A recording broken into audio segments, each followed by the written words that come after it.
उन वीजा रीवा में हाँ। तो रहा मुझे शासन था ना, वहाँ तो सब बच्चा जानता, जितने बुढ़ाने हैं 50-60 साल से ऊपर से बताते थे हमको कि लोधियों का राज था। तिवारी लोग गद्दारी करिए और होली के दिन को दारू उसमें नशे में करके उनको सरकार दिए थे।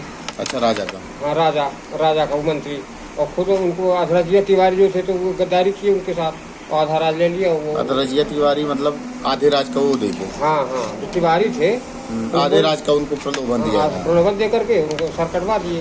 ये सर जी जैसे अपने क्षेत्र में यहाँ कैलाश, लोधी और भदहाओं में शादी नहीं होती, कहते हैं भदहा भी सेनापति था, इसने भी गद्दारी करी क्या? हाँ, यही सब गद्दारी तो है सब। रीवा की कभी वहाँ गए हैं आप?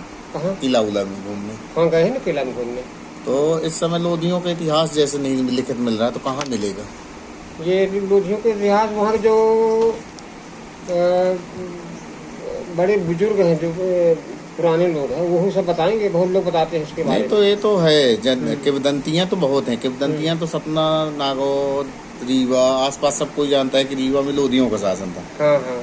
लेकिन रीवा में वास्तव में लोधियों का शासन था तो राजा कौन था, ऐसा कुछ लिखित कहीं इतिहास होगा क्या? तक इसके बारे में हमको जानकारी नहीं है, क्या बताऊं। अच्छा, आपको जानकारी नहीं? आपने तो सर वहाँ रहे हैं ना, 20 साल रहे? 20-25 साल रहे हैं मतलब, लेकिन इसके बारे में हमको किसी वही बुजुर्ग लोग बताते थे सर। अच्छा। लेकिन इतिहास कहाँ से मिलेगा ये किसी ने नहीं बताया। ये तो अभी भी बताते हैं, तो हमारे साथी सब बताते हैं। कुछ लोग बताते हैं कि ताला मुकुंदपुर में रखा है इतिहास, लेकिन दे नहीं रहे हैं वहाँ। हाँ हाँ हाँ, छिपाए हुए है ना। वैसे लोधियों के ऊपर मतलब मुझे एक तो ऐसी जाति है, मैं अपने निष्कर्ष बताया हूँ कि आपस में लड़ती है। भाई का भाई को ही मरवाने में रहती है। जैसे मेरी बात है, मैं लड़ना चाहते, मेरी जिंदगी में भाई से लड़ते लड़ते चल जाती है, मैं कहो एक दूसरे को मर्द में हो जाते हैं। मैंने अपने भाई लिए रहे, हमारे कितना हमारे घर का सब कुछ, सब घर से छोड़ के चला गया, कुछ भी नहीं घर लाया ना कुछ भी लाया, सब सामान छोड़ के चला, तो भाई लिए रहेंगे। हाँ, लड़ना चाहता तो वो नुकसान था, उनका भी पैसा कितने लोग खाते, पुलिस वाले खाते, बिल्कुल सही, और सब लोग खाते। ये सब ये आपने तो त्याग किया ना सर? हाँ, मैंने कहा कि होगा तुम ही लिए रहो, तुम ही बड़े रहो, बढ़िया। एक दिन मर जाना है तो अपने दम पर लड़ो, जैसा जो कुछ अपनी खुद की कमाई से आगे बढ़ते। रीवा का सर हमको मार्गदर्शन दीजिए कि रीवा का इतिहास मिले कैसे? आप जैसे भ्रमण करते रहते हैं तो कहीं से पता करके दीजिए ना रीवा का। मैं पता करके बताऊंगा। अभी तक ऐसा कोई मौका आया नहीं, किसी ऐसी जानकारी मांगी हमसे। कहाँ की लाइब्रेरी में ऐसा संभव है कि मिल सकता है कि ऐसा रखा है? हाँ, तो इसके बारे में एक जगह मैं पढ़ा था कि वीर भानुदय महाकाव्य है, संस्कृत में लिखा है, उसमें लोधी राजाओं की जानकारी है। अच्छा। और थोड़ी बहुत तो हर मतलब लेखक ने लिखा कि हाँ, रीवा में लोधियों की राजधानी थी। नहीं, वो तो 100% है। ठीक है, लेकिन ये नहीं बताते हैं कि व्याघ्रदेव के पहले लोधी राजा कौन थे, कहाँ से, मतलब कितने साल इन्होंने राज किया, कब तक इनका शासन रहा है, ऐसी कोई जानकारी, ऑथेंटिक जानकारी नहीं मिल पा रही। जानकारी के किंवदंतियाँ तो बहुत हैं। किंवदंतियाँ तो ये हैं कि मान लीजिए भदहा लोधी में कैलाश लोधियों की शादी नहीं हो रही है इस समय। ऐसा हो गई। ये तो भदहा लोधी का ये तो आपसी में उनको सामंजस्य बना लेना चाहिए। आजकल तो सब ये नहीं तो सामंजस्य है, लेकिन वो अभी वही चल रहा है ना सर, रीवा वाला प्रकरण। हाँ, तो रीवा वाला तो हाँ, कैलाश वंश कहाँ मानता है? भदहा लोधियों में शादी नहीं कर रहे हैं, तिवारी को पंडित नहीं मान रहे हैं।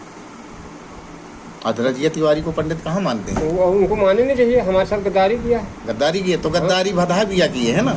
भदहा भी गद्दारी की है, भदहा और अधरजिया तिवारी दोनों मिलकर गद्दारी की है। हाँ, दोनों मिलकर गद्दारी, दोनों को छोड़ दो और क्या। इसलिए उन लोग अधरजिया तिवारी को मानते होंगे पंडित। हाँ, अधरजिया तिवारी को लोग मानते हैं। हाँ, इसीलिए दोनों मिल गए। ऐसे लोग आपस अपने लोग भी मिल जाते हैं, जो अपने जो रहते हैं। गद्दारी सब में रहती है, हर चीज में, हर। निष्कर्ष से बताइए सर कि रीवा का इतिहास मिले कहाँ से? रीवा का इतिहास बहुत अनिवार्य है। कल अभी हम परसों गए थे वहाँ गहोरा। अच्छा। तो गहोरा का जो किला था वो अधिकांशतः हमने ये देखा कि मैं अभी 10-15 दिन से भ्रमण में हूँ। तो महारानी रानी अवंतीबाई का किला, जो उनकी जन्मभूमि थी, उनके पिताजी की जो स्टेट रही है मनकेड़ी, मनकेड़ी को बरगी डूब क्षेत्र में कर दिया गया। अच्छा है ना। और रीवा का जो किला था उसको जो है तो गहोरा है, गहोरा कहलाती थी स्टेट। गहोरा को भी एक बांध बना दिया गया, तो वहाँ का भी किला डूब क्षेत्र में चला गया। अच्छा। हाँ, अब इनके अवशेष नहीं मिल रहे हैं। जबकि अभी हम गहूरा गए थे, कम से कम 10 लोग गए थे अभी परसों। अच्छा अच्छा। और मनकेड़ी गए थे लगभग 4-6 लोग अभी। हम्म। तो ये तो कहीं ना कहीं कुछ ना कुछ प्रॉब्लम्स आ रही हैं समाज में।